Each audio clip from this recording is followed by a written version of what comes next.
Hi, welcome to SBR Sports Picks. I'm Peter Loshak. This is the Into the Weekend show for NFL Week 2. Of course, we are talking with Brent, the headlines manager at DSI Sportsbook. They are part of the famous Chris Books, offshore pioneers in the industry. And Brent, as the headlines manager, sees all the notable action throughout the week, the sharp action, the public action, and everything in between. We're going to take a look at NFL Week 2 right now. Brent, the first game I want to ask you about is Atlanta and Oakland, right? Oakland, a lot of hype, a lot of people talking about how they're in for a big year, possibly a Super Bowl appearance for Oakland this year, and I'm wondering if that is translating into bets on their individual games week in and week out. They're a home favorite against Atlanta here. Is the public betting Oakland?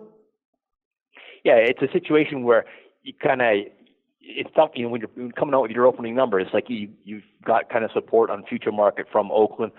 They had that kind of, big win, you want to call it, last week, the way they won the game last week at New Orleans. Who knows how good New Orleans is this year. I mean, obviously going to put up a lot of points and score a lot of points. But now they come home and they're playing an Atlanta team that lost opening week. So it's kind of an interesting situation in terms of putting out the opening number, because you're like, how high is high enough without going too high that you get money back the other way.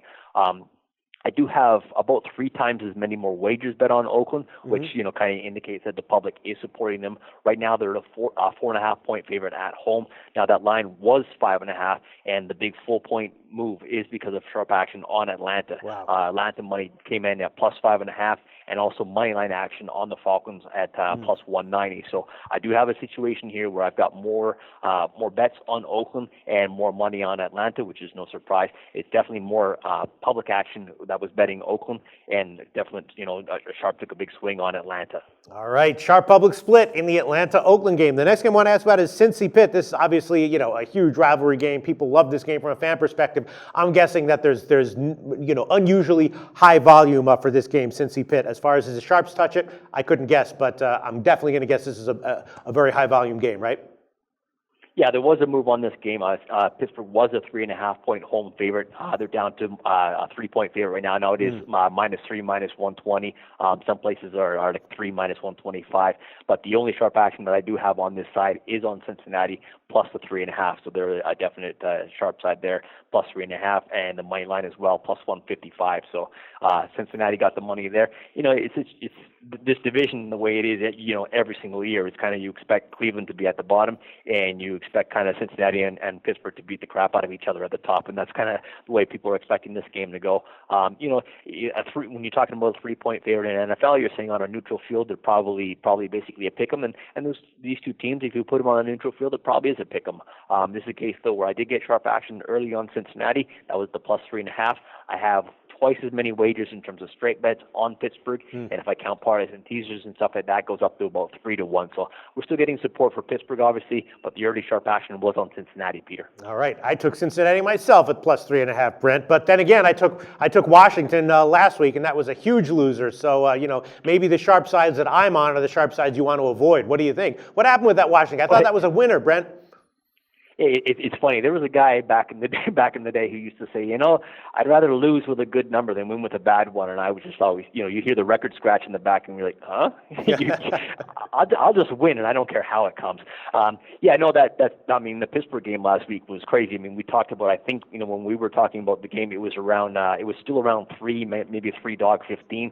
That line dropped all the way down to even down to 1 on game day. And when it touched to 1, we did get kind of, decent money, sharp action back, pseudo sharp action, we'll call it, on Pittsburgh at the -1, even -1.5. But yeah, the sharps absolutely love Washington. I'm not going to, it's not a case where they got off the game or anything like that. But no, the sharps were all over Washington. And if you'll give me some time, I'll tell you that they're on Washington again. All right, well, let's get to it in a second. First, let's talk about another game that at first glance has sharp public split written all over it. Green Bay at the Vikings. I'm guessing that Green Bay is a huge public side, and I'm guessing that if there is any sharp action, it's definitely on the Vikings. If there was any sharp action on Green Bay, I'm sure this line would have moved up to -3, -120 by now. What can you tell us about Green Bay Vikings? Yeah, that line has dropped from 2.5 down to 2, $1.15. Green Bay, the road favorite at Minnesota. That's a late game on Sunday, so it should be a good game. And yeah, I mean, you're absolutely correct in terms of the public being all over Green Bay. Yeah. Straight bets, I'm talking like 6-1. Parlays and teasers is like 6 or 7-1 as well. So public still all over Green Bay. I mean, they got the win last week at Jacksonville, and Minnesota, as we tabbed, got the win last week. Yeah. They were at Tennessee. I mean, Tennessee just didn't do a whole lot of anything. But, Minnesota will be the home dog on Sunday night. Sharps did come in on this game plus 2.5. Line is down to Green Bay -2, -0.5, and our total's 43.5. So, definite sharp action on Minnesota on this one. And again, we always look at games where, like for us, you take the Thursday night game, the Sunday night game, the Monday night games. Whenever we have, a situation where we're rooting for the home dog, we're kind of comfortable with that spot. It looks like that's a situation that's going to be Sunday night as well. Yeah, well, the Sharps, you told us, were on Minnesota last week, and that was a big casher for them, so they're on them again in Week 2. What else can you tell us about notable Sharp and/or public action from around NFL Week 2, Brent? I'm going to say that by a landslide. The one game that we have the most action on is Kansas City at Houston. If you've been following this live movement during the week, Houston was like -1.5 or -2, -0.5, and the Sharps did come on Houston -2, -0.5. They bet that line all the way up to -3.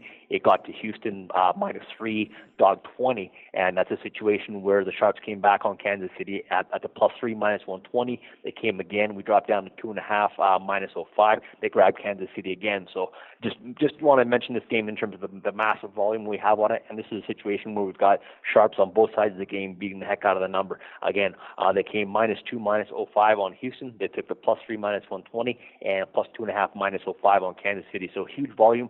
My count is almost like dead even on the parlays and teasers and everything. We're at a point now where I've actually got more money on Kansas City. That's why we're sitting back at 2 -110, hoping the 2 money comes back on Houston. So that's just a situation I just want to mention just because the volume on that game was absolutely crazy. Okay, that sounds good. What can you tell us about one-way Sharp action that we might want to think about for Week 2? Well, the Sharps think that RG3 being out of the lineup is a good thing for the Cleveland Browns. Yep. This may not be a surprise. I mean, you've looked at McCown, what he's done when he's been in there for Cleveland. He's actually put up pretty decent numbers. His TDs and interceptions have been, his numbers have been good. And, I mean, simply he just gives them a better chance to win. Sharps obviously feel that way. They did take the Cleveland Browns +6.5. Also +240 on the money line, so a couple big swings there on Cleveland. They're a home dog to Baltimore. And, Baltimore won last week, but I don't know. Baltimore is a team where I think everyone's trying to figure out how good they are right now, and it's scary that I agree with the Sharps because I certainly aren't sharp, but I just think Cleveland is a very live dog at home. Sure. Buffalo, Buffalo last week they beat Baltimore, or they beat Buffalo, and look how horrible Buffalo looked last night. So, maybe Buffalo isn't as good as anyone thought, and maybe Baltimore's not quite as good, but definite sharp action on Cleveland. Dropping down to, I want to mention Tampa Bay and Arizona again, just because the line movement on that game bouncing between 6 and 7. Arizona's a home favorite, Tampa Bay on the road. Right now the line is Arizona -7, dog -115, and just real good two-way action at the -6, 6.5, and the +7 on Tampa Bay. So I wanted to mention that just for the sake of the action that we've taken on it. And the Monday night game, I'm going to mention the total just because we took sharp action on the under there. That's Philadelphia at Chicago. Typically you think Philadelphia, Chicago, you think points. Well, neither team's offense maybe is as good as it used to be. And the Sharps did come in on the early total at 43.5, and they went under there. We're sitting at 42.5. I have taken, probably about twice as many bets on the over, which is, typical for the public to bet over, especially on a Monday night, Sunday night game. But my dollar volume is about 4 or 5 to 1 on the under, so that was sharp action on the under. So Cleveland plus the 6.5, Washington -2.5, Atlanta plus the 5.5, Minnesota plus 2.5, and the Philly under 43.5. That's all the sharp stuff in NFL this week, Peter.